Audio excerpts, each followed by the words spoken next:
હાલો દોસ્તો, સ્વાગત છે તમારું નાના ખેડૂતના નાના અને દેશી જીરાના વ્લોગમાં। તો અત્યારે જો આવી ગયા હતા ખેતર અને ભૂતિયા દાદા બાજરીના ખેતરમાં નાકા વારતા હતા। તો મેં કીધું લા અહીંયા ચક્કર મારતો આવું। અને આપણે તો જો કે 5મું પાણી પાયું હતું, પાઈ દીધું છે અને આજે એક દી વહી ગયો ઉપર અને અમુક જગ્યાએ 3-4 દી થઈ ગયા। એ તમને આગળ બતાવું। પહેલાં આપણે ભૂતિયા દાદાએ વાત કરી અને જો આ રહ્યું આપણું ખેતર ભૂતિયા દાદાનું છે ને આ ભૂતિયા દાદાને પાણી પીવાનો શીશો જો ઓલું પાણી પીવે ભૂતિયા દાદા દુકાનનું પીવે, બિસ્લેરી પીવે ભૂતિયા દાદા। આ ટી શર્ટ જો તમે, શ્રી રાધે રાધે। આપણે બિસ્લેરી જ પીવાનું, સાદું પાણી નહીં પીવાનું એમ ને, ભલે નાકા વાયરા રાખી। હા, આ ભૂતિયા દાદા કેટલામાં પાણી વારો? આ પાણી ત્રીજું ચાલે છે। ત્રીજું ચાલે છે।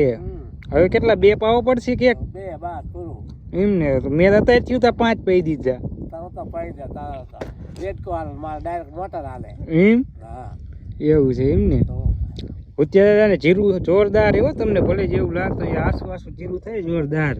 હું કે ભૂતિયા દાદા દાણે સડ્યા? પોર સડ્યું તો નહીં સડે, ઓણે સડે ને પોર તો કેટલાય ને સડાવી ન દીધા।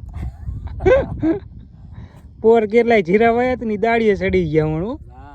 હા, લેવું બધું છે। અને હાલો આપણે આપણા જીરામાં દવા છાંટવાની છે। બાકી આજ ભૂતિયા દાદાનો લોક જોરદાર આવ્યો। શ્રી રાધે રાધે રાધે રાધે। ભૂતિયા દાદા જીકે નાકા અને આપણે એરંડામાં પાણી રેડ મૂક્યું છે અને જીરામાં દવા છાંટવાની છે। અને જો અહીંયા પણ તમને અમારું ભૂતિયા દાદાનું બેનું ખેતર ઓમ જો કે મને આ દાદા થાય પણ ઓમ ભાઈબંધ જેવા છે મારા, સમજ્યા? એટલે તમે કીધો દાદા થાય ને આવી હરકત કરો અને અમારા દાદા મોજીલા। હું કેવું ભૂતિયા દાદા? હા, તો જો આ વચમાં શેઠો છે અમારે એક નાનું એવું અને આનકા આપણું જીરું આવી ગયું। આપણે ભૂતિયા દાદા કરતાં થોડુંક વહેલું આવ્યું નહીં ભૂતિયા દાદા? 15 દી વહેલું હતું। અને આમાં જો 5મું પાણી પી દીધું, ફૂકી જાય ત્યાં લગન શ્વાસ નીચે ન ઉતરતો। રોજ આમાં જોવા આવવું પડે, કાંઈ થાય નહીં સારું પણ નહીં વાંધો આવે। આવશે ભૂતિયા દાદા? હા એમ તો વાંધો નહીં। ઓમ તો ગોળી જેવું છે પણ ગોળી ક્યાં ઉડીને વહી જાય કાંઈ નક્કી ન હોય। હે હા, તો આપણે છે ને અગાઉ જો એટલામાં થોડું આવું જો હુકારા જેવી અસર જેવું છે પણ એ ન નડે। અહીંયા કાંઈક પહેલેને જ આવેલું હતું જો આ બધું। આ જો આવી રીતે હુકારો આવે ને એટલે જીરું બેસી જાય। જો આ હુકારાની અસર કહેવાય। એટલે એટલામાં છે પણ એ તો ન નડે। જો આ બધું નમી ગયું જીરું એટલું। આ મેં પાણી વાળ્યું ને ત્યારે જ આવું થઈ ગયું હતું અગાઉથી। અને આ ઓમી મોચમનું પાર્યું છે એટલે થોડું ઘાટું છે। તમે જો આ મતિયામાં છે ને હજી નાનું જીરું છે તોય હમાતું નથી જીરું આની અંદર। બાકી આનકા જો છે આસુ એ મજા આવે પણ જોયું જાય ને આમાં નિંદામણ પાછું થઈ ગયું। હમણાં જો માણસો બોલાવી અને બાકા જીકી બોલાવી નાખું, બાકી ઝૂકેંગા નહીં સાલા। અને આ જો ફૂકાતું આવે ને એમ રૂપિયો ઠરતો આવે એવું બધું છે। તમને હાલું બતાવું કઈ દવા છાંટવાની છે। અને આજ ભાઈ M45નો ડોઝ મારવાનો થાય છે। આપણે આના અગાઉ આપણે 2 રાઉન્ડ માર્યા દવાના અને 3જા રાઉન્ડે M45 ઝીકવું છે। પવન છે થોડોક એટલે અવાજમાં તકલીફ પડતી છે। જો આ જીરું છે આપણું બધું આનકા જોરદાર જામી ગયું। બાકી ઘણા બધા લોકો આપણને કોમેન્ટમાં કરે કે તારું જીરું વહી જાય છે પણ ભાઈ અનુભવના ઘૂંટ પીધા હોય ને એટલે ન જાય। બાકી કિસ્મતમાં હોય તો ગમે તેવું હોય તો વહી જાય। બાકી માણા અત્યારે 3 પાણી પાવામાં બીવે છે, સમજ્યા? જીરું થઈ જાય 3 પાણી પીને આ થઈ જાય જીરું, પણ એમાં શું હોય ખબર છે? ચંપલા લીલો હાથમાં એમાં એવું હોય કે ને બરાબર ઉતારો ન આવે જી જોતું હોય। બાકી જીરું સારું હોય એટલે પાવાનું જોઈએ પાણી, આમાં કાંઈ ન હોય। કાં જાય જીરું ખેતર બારું નગર પછી રહી જાય, સમજ્યા?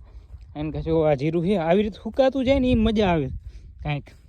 આપણે પહેલા દીએ પાયું હતું, હવે ફૂકી જાય છે તો નહીં વાંધો આવે।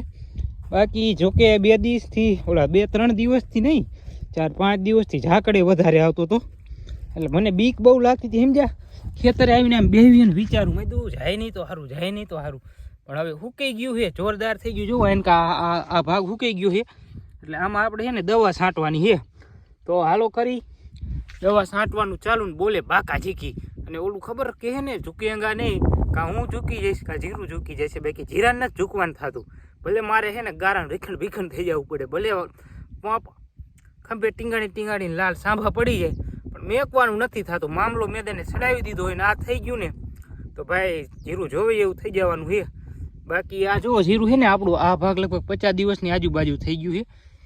તમને કદાચ ઉભાર્યું આ કેમેરો છે ને આ વ્હાઇટ એંગલમાં છે, આમ થોડોક લઈ લો. હવે તમે જોઈ લો, હવે તમે આનું અસલી સ્વરૂપ દેખાય છે બરાબર. તો આ રીતનું જીરું થઈ ગયું છે આપણું બરાબર. રેડી જો વાનકા બધી છે. અને આમાં ભાઈ પાણી મારે વધારે ભરી ગયું હતું, કારણ કે અહીંયા એક આપણી પાઇપલાઇન તૂટલી છે, એટલે સતત આમાં પાણી ભરાતું જ રહે આ કેરામાં.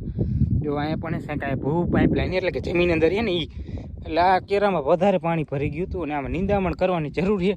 હમણાં માણસો બોલાવા છે 2 દિવસમાં સુકી જાય ને, એટલે પહેલાં હું દવા છાંટી દઉં અને કઈ દવાનો રાઉન્ડ મારવાનો હોય એ તમને આમ બતાવું. હાલો કરી ચાલુ. તો હાલો તમને બતાવી દઉં દવા કઈ છાંટવાની છે. કીધું ને તમને એક M45 ડોઝ મારવાનો આવી ગઈ છે. આ સ્પ્રાઇડ એને આપણે જે રેગ્યુલર દવા મારી ચીલી છે, કારણ કે આ દવાનો ભાઈ 2-3 વર્ષ પહેલાં છે ને બહુ ડુપ્લિકેટ બનવા માંડી હતી, એટલે આને સરળતાથી મળતી નહીં દવા. એટલે અમુક જગ્યાએ ઉપલબ્ધ હોય, પણ આમાં ધ્યાન રાખવાની ડુપ્લિકેટ દવા ન બટકાવી દે તમને, એની થોડીક ધ્યાન રાખવી. બાકી કુણ એક માટી છે ને જોરદાર રિઝલ્ટ મળે આનું. બાકી પ્રમોશન નથી કરતો હો ભાઈ, આપણને એ શોખ નથી ખોટો.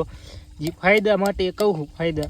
અને આ રહી ઓલી બરાબર, આ તમે જોઈ લ્યો આવ્યું SP પ્રાઇડ.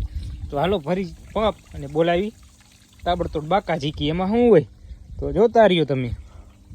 તો આપણે પંપ ભરી નાખ્યો છે ને કેરુના દવાઈ છાંટી અને છાંટવાનું ચાલુ કરી દીધું, કારણ કે આંકા જો આ બધું કે ભાગ આગળ છાંટી દીધું છે. આપણે ધોર્યું રહ્યું અહીંયા લગ્ન છાંટું, કારણ કે ઓઇલ પર આપણે થોડુંક લીલું છે. તો હાલો કરી ફાયરિંગ ચાલુ. બાકા ઝીકી.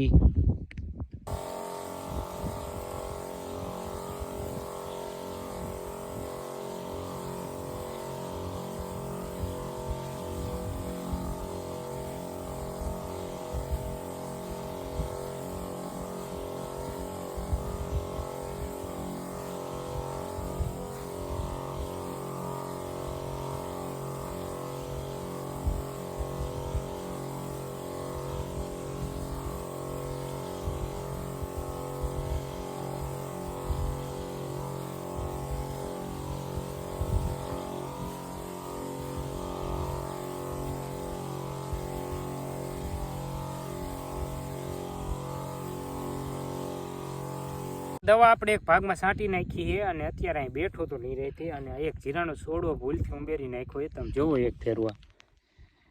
બાપો કૂણો માખણ જેવો છે.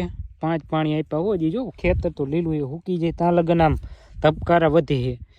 આ જો આપણે પગેથી રાખી તો જો અહીંયા લગનનો છે, આવડો છોડવો છે. જોઈ લો તમે અહીંયા જો નીચે એ સીધો રે નકર કીસિયા રંબાડે છે. જોઈ લ્યો એને બાકી ભૂકા બોલાવ્યો એમ વાત છે ભાઈ. બાકી પાણીથી બીવી જાઓ ને બીવી ન થાય. બાકી તો જોઈએ આપણે બીક તો છે. જો પાણી 5નું પાયું છે, ક્યારે બાકા ઝીકી બોલી જાય કાંઈ નાખી ન હોય. દવા તો છાંટી નાખી છે, તો જોઈએ આગળ શું થાય છે. બાકી પૂરું જોતા રહીજો તમે.